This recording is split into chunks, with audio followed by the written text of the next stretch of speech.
साथियों जय सिया राम।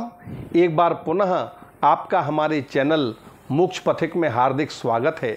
आज के सत्र में हम अहोई माता के व्रत के पूजन की विधि को शुरू से लेकर के अंत तक नियम विधि इत्यादि को सरल रूप से जानेंगे।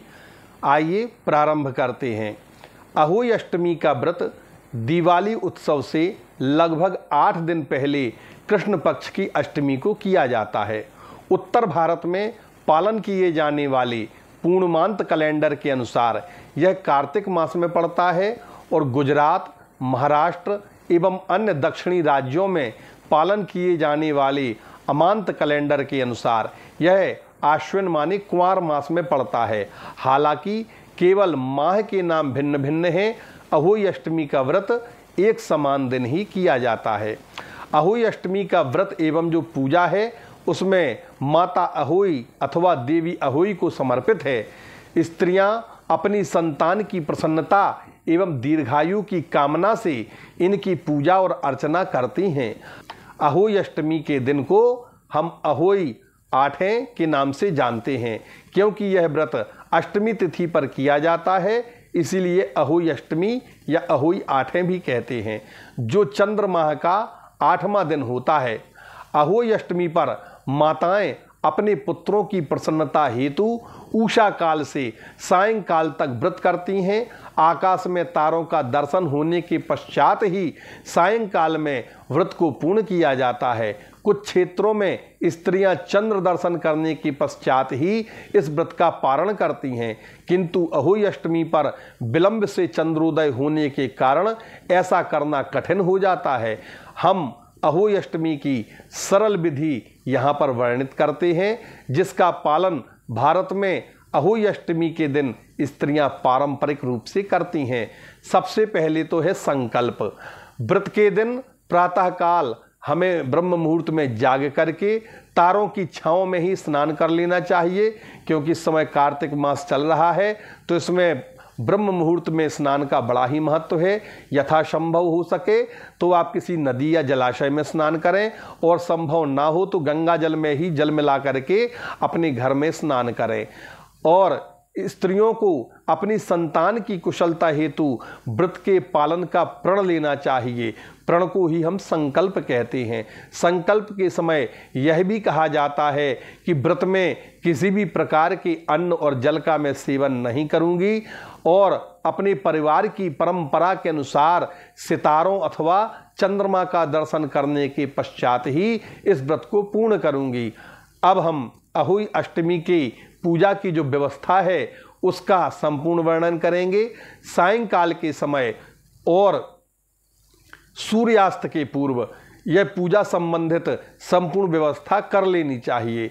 स्त्रियों को भित्ति अर्थात भींत और दीवार पर देवी अहोई की छवि निर्मित करनी चाहिए।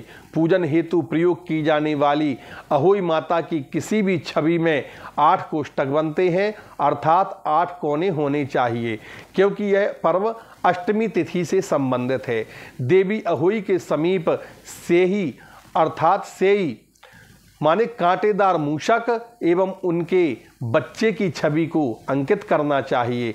ऐसी रचना करें। सेई एक कांटेदार स्तनधारी प्राणी है, जिसका उल्लेख अहोई अष्टमी की कथा में होता है। अभी हम आगे के सत्र में आपको अहोई अष्टमी की कथा का भी श्रवण कराएंगे।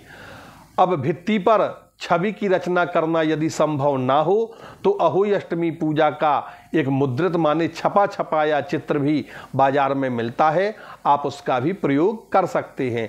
अधिकांश पूजा कैलेंडरों में अहोई अष्टमी की कथा में वर्णित 7 पुत्र और बहुओं को भी इस चित्र में दर्शाया जाता है। तदुपरांत पूजा स्थल को गंगा जल से पवित्र किया जाता है। अल्पना अर्थात रंगोली की रचना की जाती है।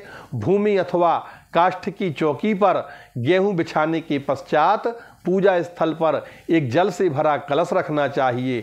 कलश का मुंह मिट्टी के ढक्कन से ढका हुआ होना चाहिए। कलश के ऊपर मिट्टी का एक छोटा बर्तन अथवा करवा रखा जाता है। करवा में जल भर करके ढक्कन से ढक दिया जाता है। करवा की नाल को घास की टहनियों द्वारा मूंद दिया जाता है। सामान्यतः पूजन में प्रयोग की जाने वाली जो टहनियाँ हैं उनको हम उरई की सींक कहते हैं, जो एक प्रकार की सरपत है। पूजा के समय अहोई माता एवं सेई को भी घास की 7 सींख समर्पित की जाती हैं। विशेष रूप से भारत के छोटे नगरों में त्योहार के समय सरई की सीखें बेची जाती हैं। अगर घास की टहनियाँ उपलब्ध ना हो तो कपास की कलियां भी हम इस्तेमाल कर सकते हैं। पूजा में प्रयोग होने वाले खाद्य पदार्थों में 8 पूड़ी, 8 पुआ तथा हलवा सम्मिलित है। ये सभी खाद्य पदार्थ परिवार की किसी वृद्ध महिला अथवा ब्राह्मण को दक्षिणा सहित प्रदान कर देनी चाहिए। अब अहोई माता की पूजा की बात करते हैं।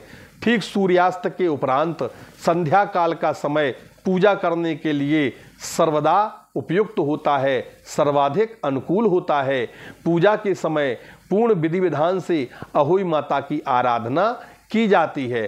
सामान्यतः स्त्रियां परिवार की अन्य महिलाएं और सदस्यों के साथ अहोई अष्टमी की पूजा करती हैं। पूजा के समय स्त्रियां अहोई माता की कथा सुनती हैं अथवा सुनाती हैं। अहोई अष्टमी की कथा के अनेक संस्करण इस संसार में प्रचलित हैं, समाज में प्रचलित हैं।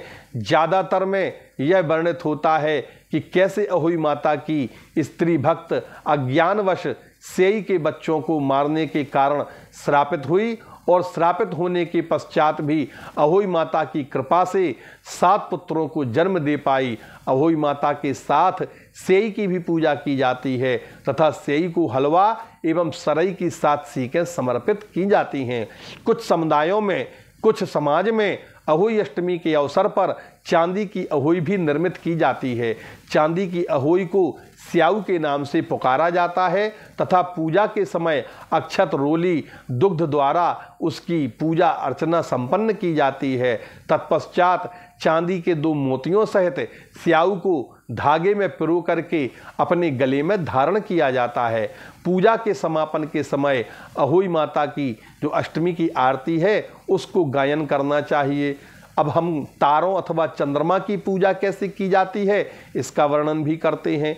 अहोई अष्टमी के दिन स्त्रियां व्रत संपन्न करने से पूर्व पारंपरिक परंपरा के अनुसार या अपनी परिवार की परंपरा के अनुसार तारों अथवा चंद्रमा को अर्घ समर्पित करती हैं। अहोई अष्टमी पर आकाश में तारों का दर्शन एवं चंद्रोदय का समय ज्ञात करने हेतु हमें अपने आचार्य से अथवा कहीं से पत्रा आदि में देख करके, कैलेंडर आदि में देख करके उसे शुभ मुहूर्त ज्ञात कर लेना चाहिए। इसकी पूजा विधि व शुभ मुहूर्त हमारे चैनल पर बताया गया है, डिस्क्रिप्शन में लिंक भी दी गई है, आप उसमें देख सकते हैं। पूजा के पश्चात तारों अथवा चंद्रमा को अर्घ समर्पण करने हेतु करवा एवं कलश दोनों का उपयोग किया जाता है। बड़े कलश के जल का उपयोग रूप चौदस के दिन प्रातः स्नान के समय किया जाता है, जिसे नरक चतुर्दशी के नाम से भी हम जानते हैं। उस कलश के जल को सुरक्षित रखा जाता है। सज्जनों, इस तिथि का कृष्णाष्टमी से भी बहुत बड़ा संबंध है। जिन स्त्रियों को गर्भ धारण करने में समस्या होती है, जिनका बार बार गर्भपात हो जाता है अथवा जिनके पुत्र उत्पन्न नहीं हो रहा है अथवा जो संतानहीन हैं, वे भी अहोई अष्टमी का पूजन करते हैं। इस संदर्भ में अहोई अष्टमी के दिन को लोग कृष्णाष्टमी के नाम से भी जानते हैं। यह इसलिए है क्योंकि इस दिन उन दंपतियों के लिए एक महत्वपूर्ण काल होता है जिनके कोई संतान नहीं है। ऐसी मान्यता है इस दिन मथुरा के राधा कुंड में स्नान करने से संतान की प्राप्ति होती है। इस दिन संतान प्राप्ति के इच्छुक दंपतियों को मथुरा में जाकर के स्थित राधा रानी के कुंड में डुबकी लगाना चाहिए, उसकी पूजा करनी चाहिए और कूष्मांड माने कद्दू समर्पित करना चाहिए। उदय काल के समय अर्थात सूर्योदय से ठीक पहले पवित्र स्नान करने हेतु दूर दूर से भक्तगण इस दिन राधा कुंड में आते हैं। इसीलिए ऐसे लोगों को जिनको संतान सुख प्राप्त करना है वहाँ जाना चाहिए। राधा कुंड में स्नान करके अपने दुखों को दूर करना चाहिए। सज्जनों, हमें आशा है आपको यह वीडियो बहुत अच्छा लगा होगा। आप इसके अनुसार व्रत पूजन विधि विधान समझ करके अहोई अष्टमी की पूजा को संपन्न करें। अपनी संतान को भाग्यशाली, प्रगतिशाली अथवा संतानहीन व्यक्ति संतान प्राप्त कर सकते हैं। आशा है आप इस व्रत को अवश्य करेंगे। अगले सत्र में हम पुनः मिलेंगे। इस अहोई अष्टमी की कथा के संबंध में हम अगला वीडियो बनाएंगे। आप तब तक स्वस्थ रहें, निरोगी रहें और हमें सुनते रहें। अगर आप हमारे चैनल पर पहली बार हैं तो कृपया वीडियो को लाइक करें, चैनल को सब्सक्राइब करें और बेल आइकन दबाना ना भूलें ताकि हमारे आने वाले सत्र आपको समय से मिल सकें। और जनहित में इस वीडियो को आगे की ओर शेयर करें। जय सिया राम।